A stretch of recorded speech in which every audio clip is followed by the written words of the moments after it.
This is how I recycle clay. First, I got the slop in my bucket, and here is a wedged piece of clay. I start off with all my dry scraps that I've saved up from throwing pots. My trimmings, little pieces that are discarded. Pour them all out, and then I get either a hammer or like I'm using this big block to kind of crush up all the big chunks to kind of pulverize it more. I did use a hammer a bit to break them up. And here I add some water so that when I add the dry, it's got something to soak up the water. And this will break down the clay a bit. Slowly add it. Here we go.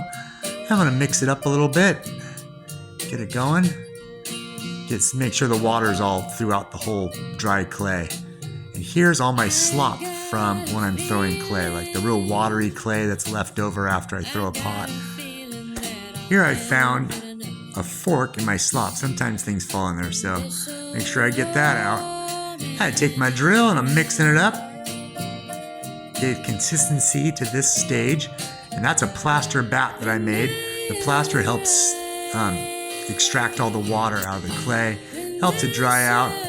You see, I'm going to spread it out. Now this takes a few days. I let the clay sit in that black bucket for a few days, and then I put on the plaster bat. Here I'm peeling it back. It's been sitting there drying out, and you can see it's a nice wedgeable clay now. This bat that I made is amazing.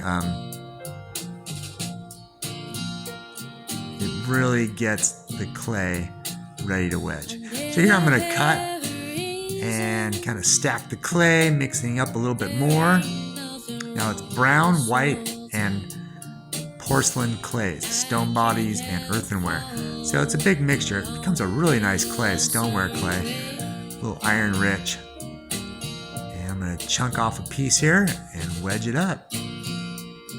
See, I'm doing a little bit of wedging, mixing all those three clay bodies really good together.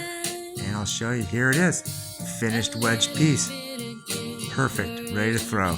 Here's some of my work, some coffee mug, and some other pots. Enjoy. Thanks for watching.